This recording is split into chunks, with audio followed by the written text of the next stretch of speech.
नमस्कार दोस्तों, जय श्री कृष्ण, राधे राधे। हर हर महादेव। दोस्तों, स्त्री अपने पति से कब खुश रहती है? ठीक से समझ लो, कभी घर परिवार में झगड़ा नहीं होगा। कहते हैं, पति और पत्नी के बीच प्यार और सम्मान होना सुखी गृहस्थ जीवन की आधारशिला है। जैसा कि आप सभी जानते हैं कि गृहक्लेश से बड़ा कोई दुख नहीं है। अक्सर हमारे दांपत्य जीवन में विचारों का तालमेल न होने से या पति पत्नी के व्यवहार में कुछ गलतियां होने से आपस में मतभेद, नोकझोंक शुरू हो जाती है, जिसके कारण गृहस्थ जीवन का आनंद गृह युद्ध की भेंट चढ़ जाता है। हमारा संपूर्ण जीवन घुटन और नोकझोंक में निकल जाता है। जिनकी जिंदगी ऐसे रोज रोज के कलेशों से भरी पड़ी है, उनके लिए यह वीडियो बहुत ही महत्वपूर्ण होने वाला है। आपसे निवेदन है कि वीडियो का एक एक शब्द ध्यान से सुने। जो लोग चैनल पर नए आए हैं वह चैनल को सब्सक्राइब कर ले, क्योंकि मैं आपको इसी तरह की महत्वपूर्ण जानकारी देता रहता हूं। दोस्तों, एक बार की बात है, एक बड़ा ही वृद्ध और ज्ञानी व्यक्ति था जो लोगों की समस्याओं का समाधान बताया करता था। हर रोज हजारों लोग अपनी अपनी समस्याएं लेकर उनके पास जाते थे। एक दिन एक व्यक्ति बहुत ही हताश और निराश अवस्था में उस ज्ञानी व्यक्ति के पास पहुंचा। रोज की तरह उस वृद्ध ज्ञानी ने सबकी समस्याएं सुनी और उनका उचित समाधान भी बताया।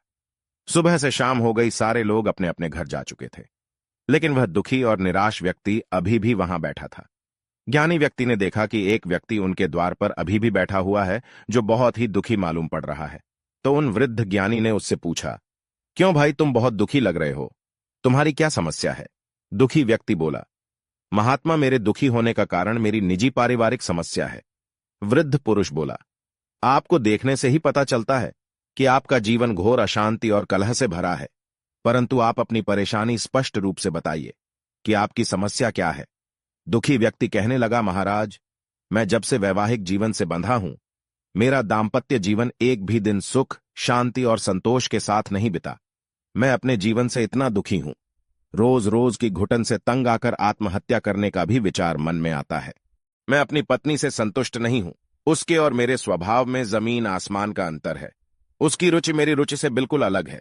उसकी आदत और विचारों में भारी असमानता है, जिसके कारण हम दोनों की जिंदगी में हर समय अनबन बनी रहती है। उसे सही से काम करना नहीं आता, वो मेरा कहा नहीं मानती, हर समय मुझसे लड़ती झगड़ती रहती है, कभी सीधे मुंह बात नहीं करती।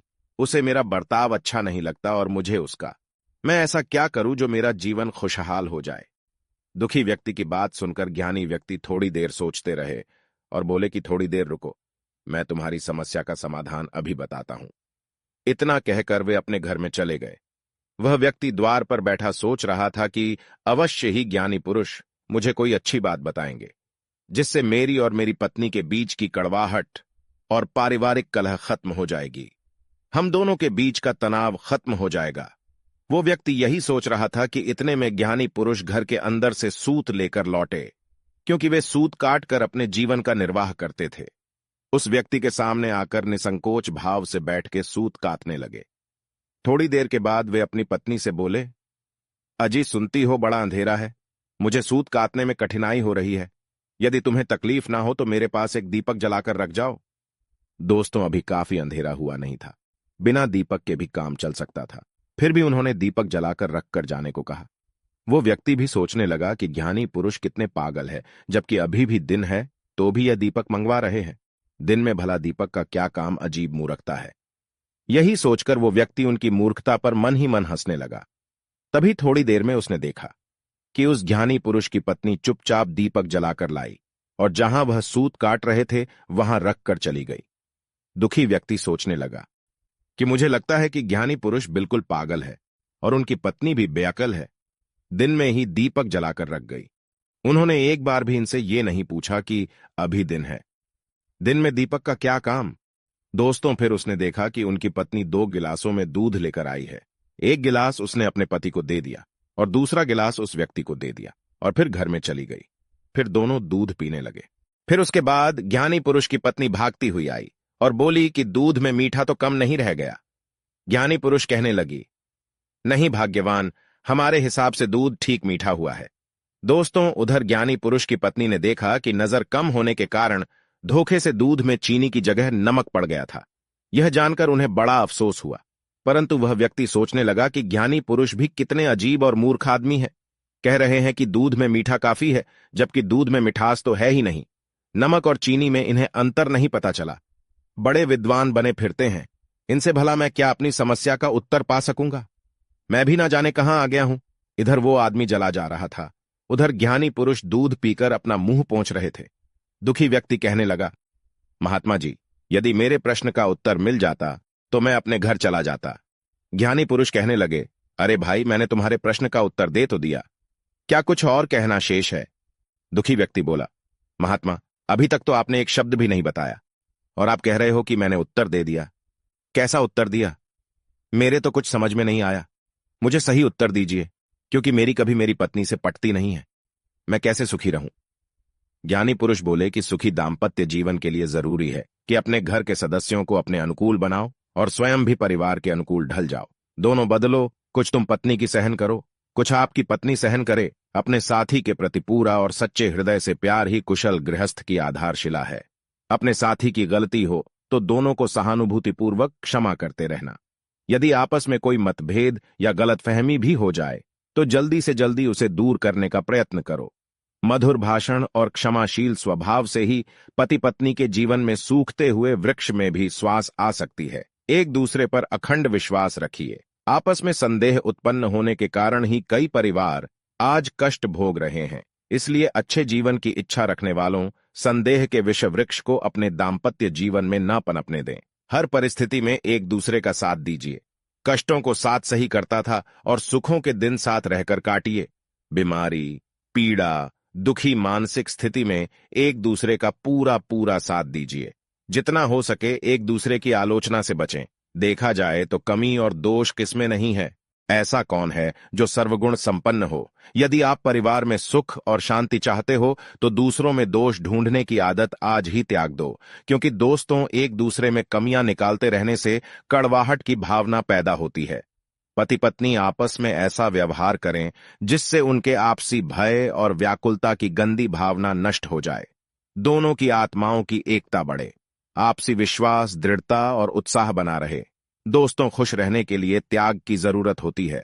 नम्रता एक ऐसा गहना है जो सबको बस में कर लेता है। समस्या अहंकार से शुरू होती है और कुर्बानी पर खत्म हो जाती है। धरती पर भी स्वर्ग है, मगर भोगता कोई कोई है। रोना जिंदगी का समाधान नहीं। हर वजह का कारण होता है, वजह नहीं। कारण को समझना चाहिए। पति पत्नी का रिश्ता पवित्र है, सौदा नहीं। कुछ बातों के साथ झगड़ा जुड़ा रहता है, जैसे निंदा, चुगली, शराबखोरी, परस्त्री गमन, झूठ, आलस और किसी बात पर लंबे समय तक बहस करना। यदि आप चाहते हैं कि आपकी पत्नी आपसे झगड़ने के बजाय आपका सम्मान करें, आपसे प्रेम करें, तो अपने अंदर कुछ आदतों में सुधार कीजिए। जैसी पत्नी के कार्य की प्रशंसा। एक बार को उससे कुछ गलती भी हो जाए, भोजन में कुछ कमी रह जाए, तो भी उसके कार्य की सराहना कीजिए। इससे कार्य के प्रति उसका आत्मविश्वास बढ़ेगा और आपके प्रति प्रेम। वो सोचे कि मेरा पति कितना अच्छा है कि मुझसे एक गलती हो गई, उसे भी छुपा गया और मेरी मेहनत के लिए मुझे सराहा भी। दोस्तों याद रखना, जब पत्नी प्रसन्न रहेंगी तभी वो आपको प्रसन्न रख पाएगी। पत्नी को खुश रखना पति का कर्तव्य है।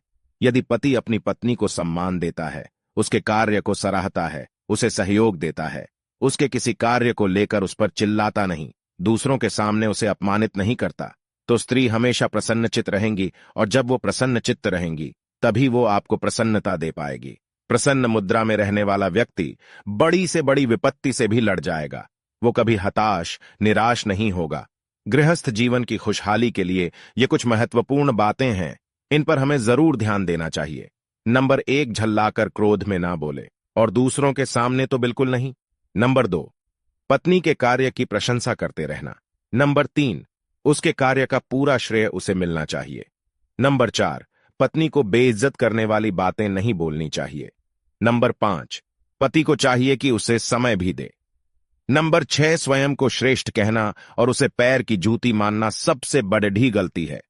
दोनों एक दूसरे के पूरक हैं तो बड़े छोटे का सवाल ही नहीं उठता। सम्मान दोगे तो सम्मान मिलेगा। मौन के वृक्ष पर शांति के फल लगते हैं। दोस्तों, इस वीडियो से आपने कुछ सीख ली तो वीडियो को लाइक करना। मिलते हैं अगली बार। और साथ ही कमेंट में हर हर महादेव लिखना ना भूलें, जिससे भोलेनाथ की कृपा हमेशा आपके परिवार पर बनी रहे। धन्यवाद। दोस्तों, अगर वीडियो अच्छी लगी हो तो हमारी वीडियो को लाइक करें और इस चैनल को सब्सक्राइब करना ना भूलें। और इस वीडियो में बताए गए सभी उपाय कारगर और सिद्ध हैं, इसलिए वीडियो को लाइक करें और सब्सक्राइब करें चैनल को। धन्यवाद।